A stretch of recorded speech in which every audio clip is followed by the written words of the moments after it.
is a Bramble Jam podcast.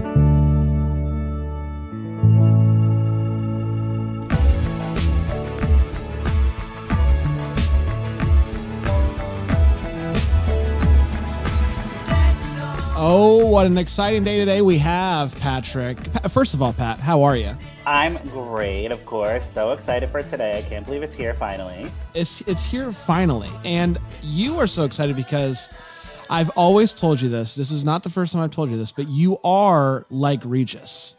And so when interviews come, I'm like, I got to call my buddy Patrick. Well, thank you very much. I always say, like, when I do an interview, which is not often, I'm not an Oprah. I'm not Sally Jesse Raphael over here. I'm just Patrick here to find out stuff about Lifetime and, stuff that I'm interested in, which is basically Lifetime and snacks. That's right. And maybe we'll talk a little bit about both of those things today with the Executive Vice President, Head of Programming of Lifetime, Amy Winter. Amy, welcome to the podcast. Thank you for having me. Merry Christmas to you, first of all. It's officially November, so I do feel safe saying that. I think we can. Yes, Merry Christmas to you too. Thank you. I've been saying Merry Christmas since like July, but people get all upset about it. But I feel it's safe now. My local Christmas station, my local radio station switched all Christmas today. And so I feel good about it. I feel like we're in it. Halloween's over. It's time for Christmas. And Lifetime is not ready for Christmas quite yet. You all are starting a little bit later, right, Amy? Yes, we have a new plan this year, and we're actually doing a pretty big movie this weekend to lead into our Christmas. We've got Highway to Heaven in movie form with the fantastic Jill Scott as our angel this Saturday, and then we kick it into gear following that. So I love it. I love it. Bran, do you know Jill Scott, like music? I don't know if that's your vibe, really. I don't, but I will. She's awesome. She's like a poet, like singer. So she really, I know exactly like some slam poetry action. Hey, Jill Scott's like one of my OG favorites. So whenever she's in a Lifetime movie, I'm so excited. So I love it. Really excited. Amy, we're gonna do like a question, like a couple question things. So Bran will take the first question, and then I'll follow up with a question just so you know, like the format of what we're doing, because again, I said I don't do interviews often, so I want to make everything very transparent. Oprah does the same thing. So before we dive into the plan this year, which I'm very intrigued by the plan this year, I want to know a little bit about you, how you ended up where you are, because I know this isn't your first network and you've done things before this and you've kind of been in this space for a bit. So tell everybody a little bit about you and how you ended up doing what you're doing right now at Lifetime. Sure. So I joined literally 2 weeks before pandemic shutdown. So it's your fault. No. Very interesting. And I came from another competitor in the Christmas movie space, a smaller one named Up. So we have been doing Christmas movies over there, and they're very familiar to me, and I love them as much as you guys do. And prior to that, I actually worked at TLC and primarily doing reality shows over there, as you would expect. But so I joined Lifetime, and the first thing that we did once COVID hit and everything was getting shut down is said, okay, we have to pivot everything that we're doing. And if we were going to put movies on the air in September or wherever it was, forget that, because once everything opens up again, we got to get the Christmas movies into the schedule. So everything that we did once we were able to go back out was Christmas focused. Wow. That's crazy. So you pulled together I remember like the kind of press photos coming out for the holiday season. Like the productions had like the plexiglass kissing and stuff, like all that type of stuff was happening at Lifetime. How did you handle kind of filming during a pandemic? Like that must have been crazy. It was easier this year than it was last year. Last year, I think we were learning as we went, and travel was really difficult. Figuring out how long people needed to be quarantined was challenging. Some people just didn't wanted to stay put. So it was really tough getting that schedule together. And yes, the plexiglass, I think, was just so incredibly inventive. I don't think we had to roll the plexiglass out this year. I think we got a little bit more clear on the guidelines, and happy to say that there will be kissing. Love the Christmas kiss. Love the Christmas. And I'm also happy to say that there'll be more than 2 people in each scene. There you go. It's a step in the right direction for sure. So really quick, head of programming. That's a nice title. I don't know all that it entails. Like, I'm imagining you're reading scripts and greenlighting those, and then you're making the schedule, and then you're like, how much are you involved when we say head of programming? What does that mean? Well, it is at Lifetime, we have 3 different areas that we program within. One is obviously the movie strands, and we are actually the #1 producer of TV movies in the world. I don't know that many people know that. I think people like to give other people the crown, but it's actually us. And we really take that very seriously. So that's a big piece of my job. The other side is we do unscripted series. We have done scripted series in the past. We don't have any currently. And then we acquire some content too. Like we just recently started running Castle on our air this past month. But we have some of your old favorites that show up on our air. So it's those three things. But I'm working in tandem with a number of different departments across our our network. So we've got our strategy and scheduling team. We've got our marketing and press and digital, social, all this. And it's sort of,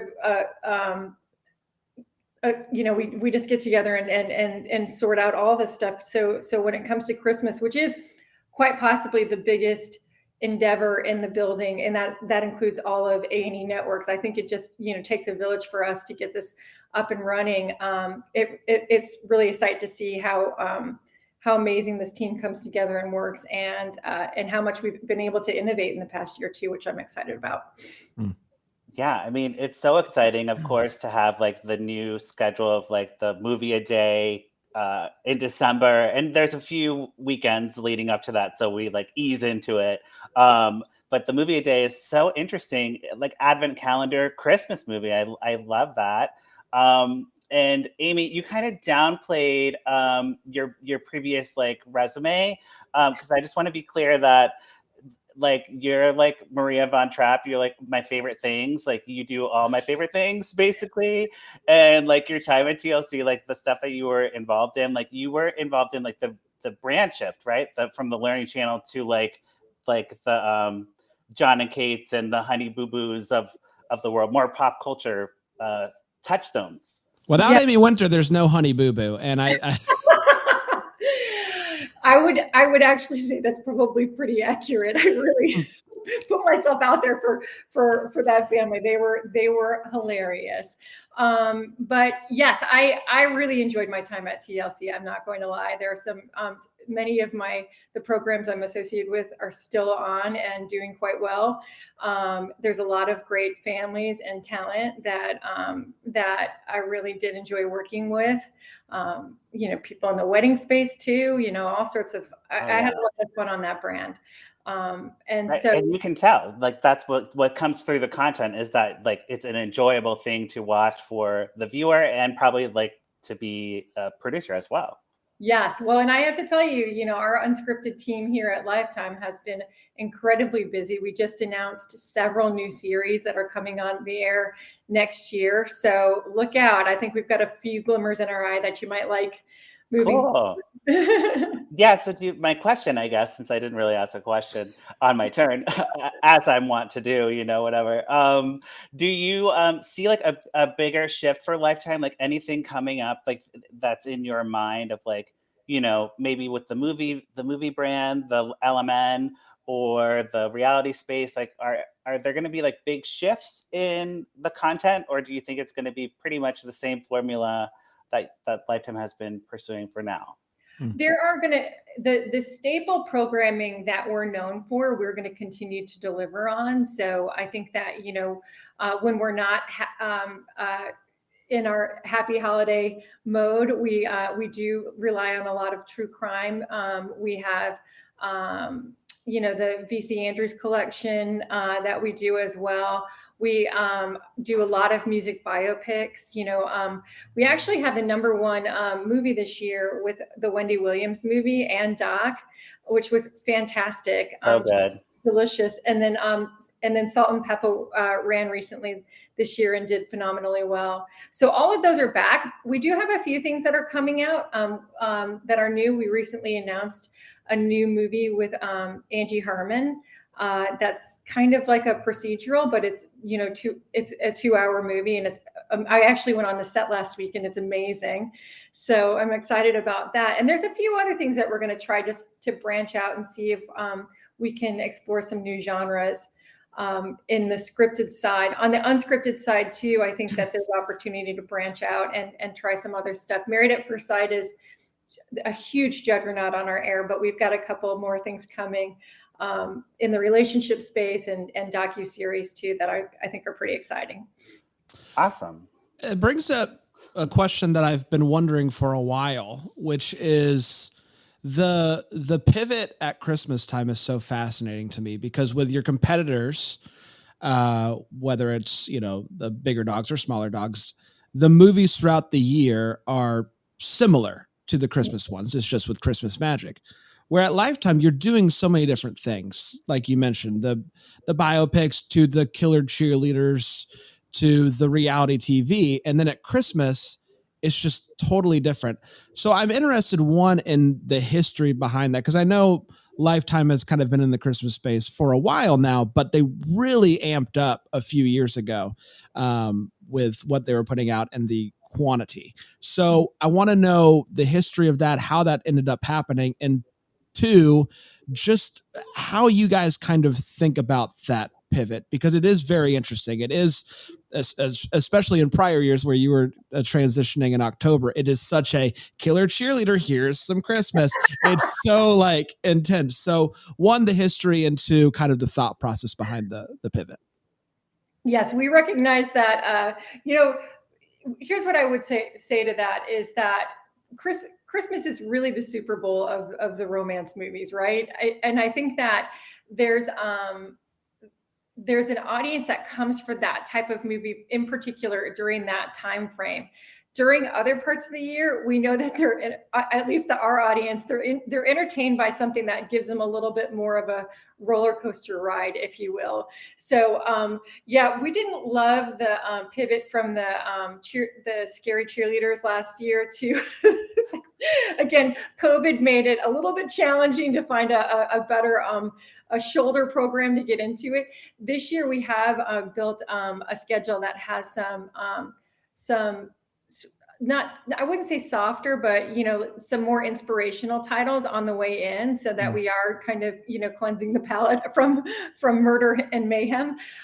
So we had Don't Sweat the Small Stuff, and then this past weekend we had a incredible movie called Torn from Their Arms, which is about the issue at the border where kids were being separated from parents, and then as mentioned, Highway to Heaven. So I think we have a different type of ramp into the season this year, and then we'll go back to our I like to say we're naughty and nice, so we'll go back to the naughty side after that.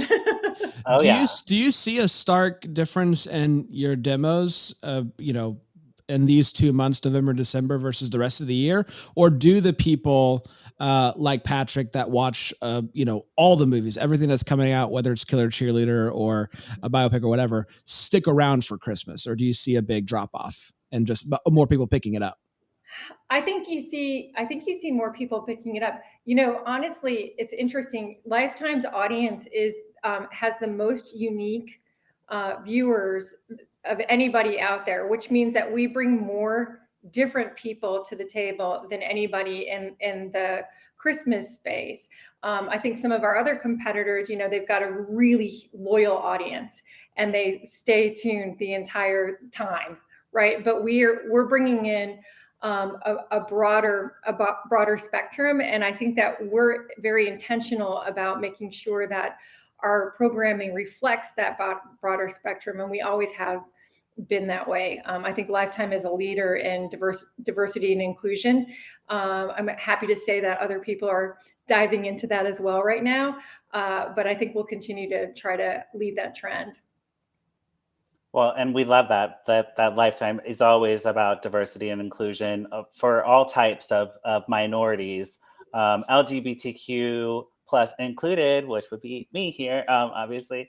But I just think that's so great. And what I love about Lifetime, and something that is really exciting, is that Lifetime has always been a network where it is for like underrepresented people. In the 80s, it was women not getting to tell their stories, and Lifetime was a place for women to do that and be seen by millions of viewers. And I love that behind the scenes at Lifetime, we have female directors and writers.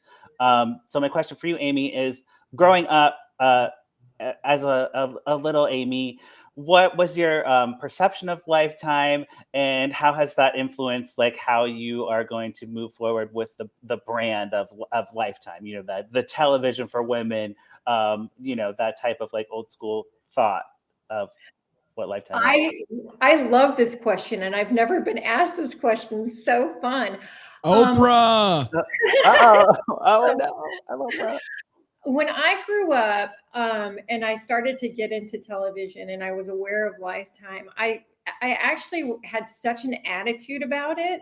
I was like, why do we need television for women? I don't choose television based on the fact that I'm a woman. That feels kind of bizarre, you know. And so I was kind of anti it for a while. But the reality is, you know, I went into TV very, very early in my career. I knew exactly what I wanted to do. And Lifetime has always been a competitor that I had to keep my eye on. I was at Turner for years and all this other stuff. And what I would say is that in this world, first of all, I now fully embrace television for women by women. I think it's amazing. But the other thing is that there's so few brands out there that occupy a clear space in people's minds, where you know exactly, like they can say it back to you. You know, oh, that's television for women, or like when some crazy story comes out in the news and people go, that sounds like a Lifetime movie. And we're like, yes, it does. You know, so it's really just a remarkable thing. And so it was so exciting for me to come here and work on a brand that has this equity out there, and make sure that we're fulfilling what people want from it. Yeah, because it does have like oh, what did you just say? Oh no, I forgot the phrasing. But you said like the recognition. Like Lifetime is synonymous with TV movie, I think. Mm-hmm. So it's just like a fun place to come from, and yeah. Okay, moving on. Sorry, Bran. No, you're fine, man. So heading into the Christmas season, it is different. We mentioned different than the past couple years, which, by the way, I think it was 2019. Patrick, you can correct me if I'm wrong, but like Lifetime jumped the gun on the Christmas movies and they beat Hallmark to the punch, and it was just such a great day. I love the little things like that, where it's just like, hey, we're going live with Christmas. I thought it was great. This year, a little bit different. Halloween's over. We're gonna wait a couple weeks to what some people might say is a more appropriate time to start Christmas movies. So talk about the decision, first of all, and then talk about the rhyme behind, or the reason behind, going daily in December. It's very interesting. I don't think I've ever seen it done before. I'm very intrigued how it's going to play out ratings wise. So talk about it. Absolutely. So it was actually in mid-season last year that we started to notice that, boy, people really, you know, the diehards really want their Christmas movies starting, and they'll come on Halloween. It's not a problem. And the diehards will be there all through November. And we've got movies Friday, Saturday, and Sunday for those fans. But what we really realize is that people just want it on all the time. once you get to that Thanksgiving week.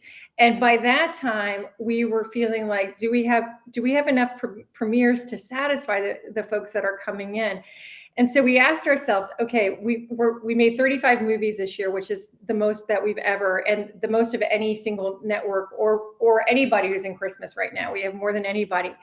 And we went, what if we put them all in a row so that everybody knows to make an appointment every night at 8, because there'll be a new movie there.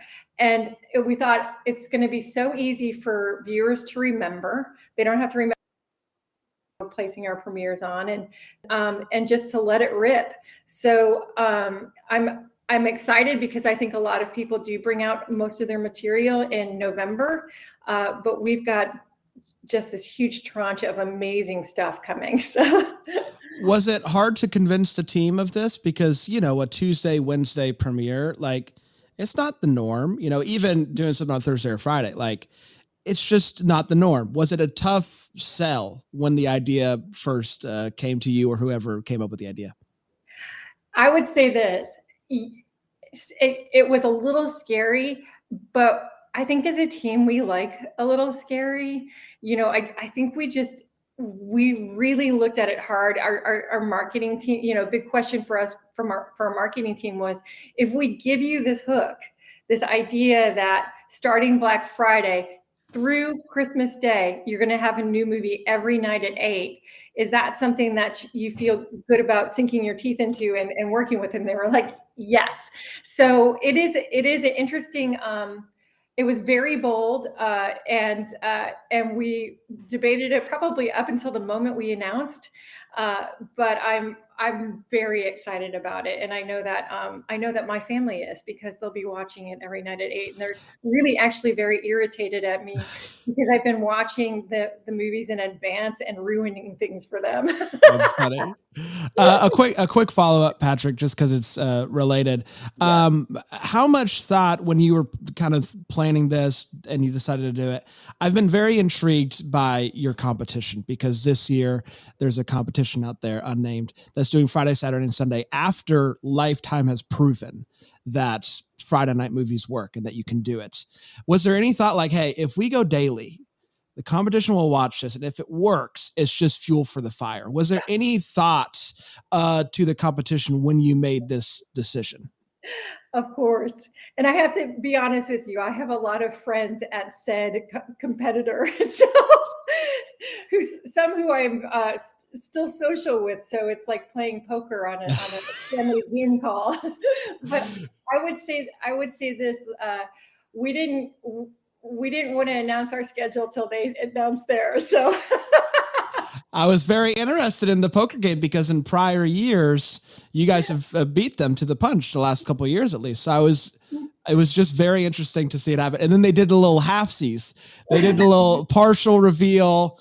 Oh, what a year it's been. Just for somebody who covers them, very frustrating. But I'm sure on your end, you're just waiting for it as well. Patrick? Right. Brand's like, give me the info, give me the synopses. I'm ready to go.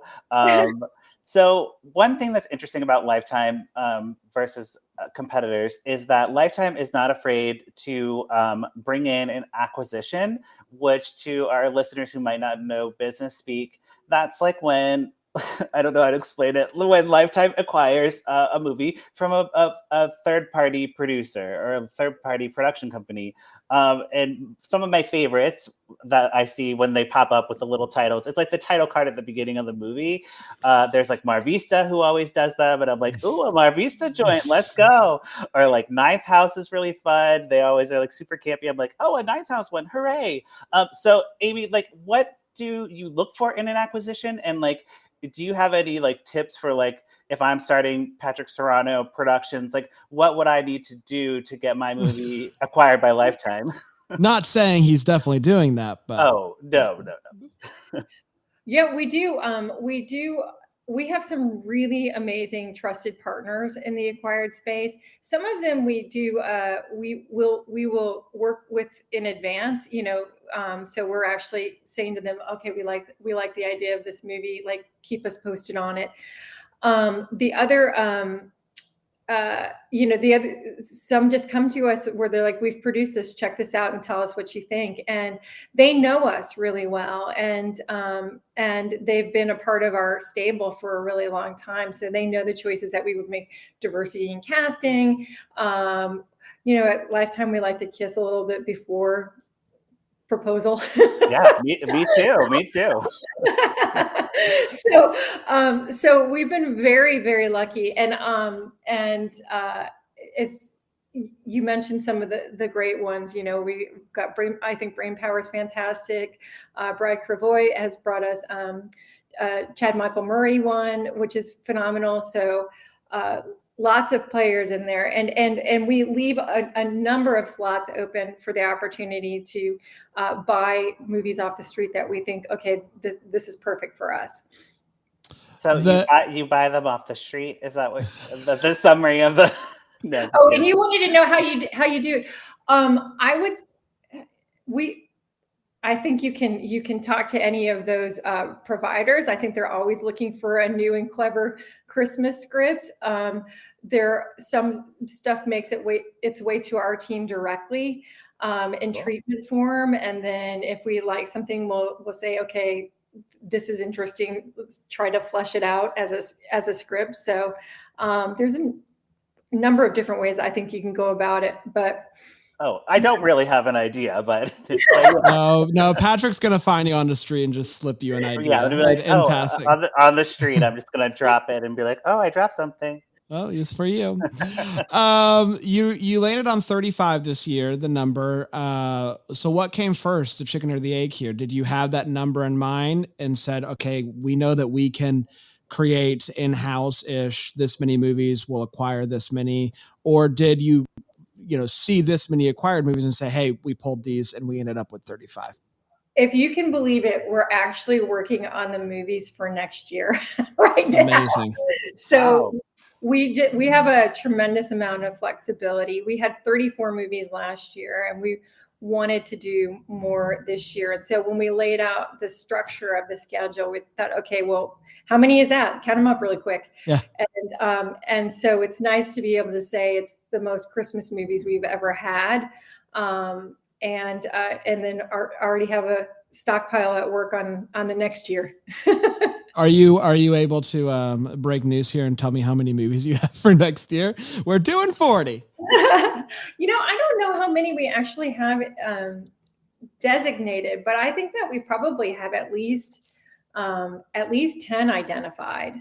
Oh, so, wow. And some of them we might not know the script yet, but we know that, we know that we've made some deals with some key talent that we want to make sure come back. So we know, okay, we've got to come up with a concept that's going to work for this particular talent, so that, because everybody loves them and wants to see him again. So we do a lot of that too. Love it. Okay, I have a non-Christmas related question. So I was recently on the I Love a Lifetime movie podcast. Very fun with Naomi and Megan, and we were talking about a movie coming out this weekend. I forget what it's called, but basically, my question for you is, like, how's the podcast going? And do you think Naomi and Megan can be in a Lifetime movie soon? Because I was shocked to find out that they haven't been in a Lifetime movie, and they're the stars of the podcast. They're hilarious. And we actually had them host a whole day when we did the latest version of the, Harry and Meghan. Yes. Which was delightful. I think that they're hysterical. And I think that, I'm sorry, what we need to find a vehicle for them to be in a Lifetime movie is what I'm saying, basically. Well, you know what? We'll have to figure out which thing that they want, which part appeals to them the most. Is it the holiday one, or they seem to really gravitate towards those thrillers? I'm not going to lie. I think they would be happy to be like the nosy neighbor or like anything like that. Maybe just someone who gets killed at the beginning. They'd probably do whatever you say, Amy. You're the boss. So they're like, Amy's the boss. We'll do what she says. When they were talking about doing that initially, I kept saying that I thought that the title of it should be "What the hell happened on Lifetime last night?" Right? Yeah, absolutely true. But yeah, the podcast is so great. Congratulations on that. And I was so happy to be a guest because they're just like two comedians like me, just like out there loving Lifetime. Yeah, they're a lot of fun, and we need to figure out how we get them into something. Cool. I'm excited for that. The big scuttlebutt right now in the made for TV world, at least in our space, is the new arrival of a new network and all of the I don't know, very pity things that are happening, like in announcements and like just the back. Are you as entertained? Because I'm just like, I don't got a dog in the fight. I don't care. I just think it's hilarious. I think it's fun. It makes me laugh. Are you as entertained by watching the back and forth and, hey, we're going to bring back a dead guy from a show? Like, are you as intrigued by all of that? I do enjoy reading about all of it. Just trying to figure out the lay of the land and what's happening and why and how. Yeah, it's interesting to see another competitor coming into this space who obviously has a huge track record as well. I'm not concerned. I'm not worried. We run our race. We know how to run our race for our audience. I don't think you should be concerned. It's so funny to watch. I want to know I know you guys have your streaming service, which is great. What's kind of how do you guys think about that? From hey, this is more of a linear thing. We want to expand the on demand. We want to expand our streaming platform. How do you kind of navigate both of those things and kind of planning for the future? Mm-hmm. Well, Lifetime Movie Club is great. It's direct to consumer, and a number of our stuff goes there.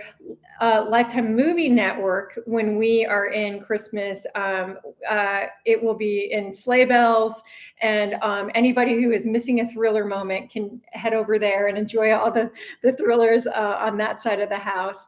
We have a few that are available on our website too for in front of the wall, which is great for people who, we're trying to get the movies in front of people as much as possible on a number of different platforms. I think because to me, the Lifetime brand doesn't necessarily just have to exist on cable. I think that, to our point earlier about talking about it meaning something, we want to make sure that no matter where our movies travel to, that we're well branded on it and people understand that we made these movies. But I would say the focus of our energy is always making sure that the cable audience is satisfied and feeling like they're special and they're getting it first. But you will see our product travel everywhere. And the other thing that we did this summer, which was interesting because we were in a stunt called Summer of Secrets, which was more of the true crime space. But we actually did our Christmas in July on the SVOD. So we're like, oh yeah, we can do that. It's over here for anybody who's looking for it. So, and I was thankful we covered a handful of those. So thank you for giving us some material. Yeah, and it's really fun to actually go back, like with the Lifetime Movie Club, you can go back and see some older Lifetime movies, classics, like 15 and Pregnant. And that's like nostalgia for me, but also like a little bit of a historian, right? You can kind of see the history and the wealth of content that Lifetime does have. So it's very cool. Yeah, it's actually very interesting to see because you can get, real numbers on what people are watching. Specifically, and I don't know what it is about Jodi Arias, but everybody just so good watching that movie. It is a crazy movie. That's one of my favorite Lifetime movies. So the whole story is just absolutely insane. So speaking of like killers, good segue, me. You mentioned Sleigh Bells. Do you think that we'll ever get a Lifetime horror movie, like a Black Christmas type of vibe? Like, is that my old producer Drew? He really, really wanted that to happen, and I gotta ask, do you think it could ever happen? A scary Christmas? I don't know. I haven't seen one yet. I haven't seen one do the trick yet. that could be really interesting for the end of the stunt as we're going back into what we're going to go into for January. So maybe you should put something together, put a treatment together. Okay. Like I'm thinking a snowman, and he's scary, a scary snowman. Maybe like I don't know. Every idea is a good idea when you're brainstorming, Patrick. That's real good, buddy. You're right. You're doing a great job. Scary snowman, alliteration. Yeah. That's right. We'll get ready to wrap up. Patrick, I want to make sure that you don't have any more before we let Amy go. Oh, I did. Amy, are there any job openings at Lifetime for me? No. This has really just been a little job thing for Patrick. This is basically my interview. Thank you so much for coming to my job interview. It's fantastic. No, I'm good. I feel like we got to know Amy. She got to like talk a little bit about her life and about Lifetime. What more could you ask for? I love it. Amy, thank you so much for joining us. Very excited about the Christmas slate this year. We'll be covering some over here. So congrats on another, at least what seems to be a successful year. I think it's going to be really great. So great job. All right. Thank you so much. You got it. Thank you, Amy. Merry Christmas. Merry Christmas. Deck the Hallmarks of Bramble Jam podcast. It's presented by Philo TV. It's produced by Brandon Gray and recorded live in, Greenville, South Carolina. Set decor is by Plum at Haywood Mall. For more information on Deck the Hallmark, you can go to deckthehallmark.com. For more information on Bramble Jam Podcast Network, you can go to bramblejampodcast.com. You're about to hear some ads that help keep the lights on here at the studio. Feel free to listen. Feel free to turn it off, whatever you want to. But either way, thanks so much for your support.